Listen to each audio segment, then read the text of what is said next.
तुम्हाला माहिती आहे का, कोकणातल्या या रानमेव्याची गंमत, याला डोंगरची काळी मैना असं बोलतात आपल्या कोकणामध्ये. याची गंमत म्हणजे अशी की ही जी करवंद आहेत ना, याच्यामध्ये आपण जर याला खाल्लं तर ह्याच्यामध्ये काही व्हाईट निघतात, काही रेड निघतात, काही मिक्स पिंकसारखी निघतात. तर त्याला कोंबडा कोंबडी असं आम्ही म्हणतो. लहानपणी खूप मज्जा यायची कोंबडा कोंबडी ओळखायला. आज तीच गंमत मी तुमच्यासोबत शेअर करते. तर आता बघा, हे जे मी एक करवंद खाते, हा बघा, एकदम लाल भडक आहे, म्हणजेच हा कोंबडा. आता आपण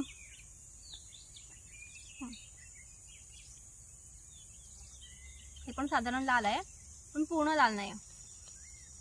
आपल्याला वाईट शोधायचे.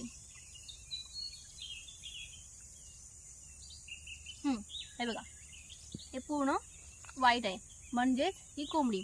तर तुम्हाला दाखवते मी, जवळून दाखवते. याला कोकणामध्ये आपण लाल म्हणजे कोंबडा आणि व्हाईट म्हणजे कोंबडी असं म्हणतो. तर तुम्ही केव्हा असं ट्राय केलंय का, कोंबडा कोंबडी अनुभवले का, मला कमेंट करून सांगा.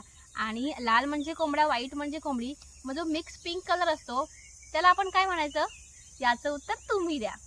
आता मी करवंद एन्जॉय करते.